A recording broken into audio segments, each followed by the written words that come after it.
এখন আমরা প্রবেশ করছি এই আলোচনায় যে কিভাবে আমি পার্সোনালি আইএলস এর প্রস্তুতি নিতে পারবো। How to prepare for IELTS. এবং আইএলস প্রস্তুতির ক্ষেত্রে আমাদেরকে দুইটা জিনিস মাথায় রাখতে হবে। এই দুইটা জিনিস কি? এই দুইটা জিনিস হচ্ছে English skills and exam skills. Both of these are necessary for acing the exam. আমি যদি আইএলস এক্সামে ভালো করতে চাই তাহলে এই দুইটা জিনিসই আমার ভালোভাবে রপ্ত করতে হবে, ইংলিশ স্কিলস এবং এক্সাম স্কিলস। ইংলিশ স্কিলস কি? ইংরেজি ভাষাগত দক্ষতা। আইএলস পরীক্ষা যেহেতু হচ্ছে ইংরেজি ভাষাগত দক্ষতা যাচাই বাছাইয়ের একটা পরীক্ষা, এজন্য অবশ্যই অবশ্যই আপনাকে প্রথমত ইংরেজি ভাষায় ভালোভাবে দক্ষ থাকতে হবে।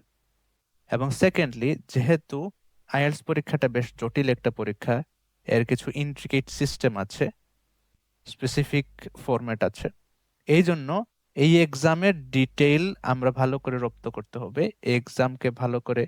এক্সাম সিস্টেমকে আমরা ভালো করে রপ্ত করতে হবে, যাতে করে পরীক্ষায় গিয়ে আমার মধ্যে কোনো হেজিটেশন কাজ না করে, যাতে করে পরীক্ষায় গিয়ে আমি সাবলীলভাবে সুন্দরভাবে আমার এক্সামটা দিতে পারি এবং একটা ভালো স্কোর নিয়ে আসতে পারি।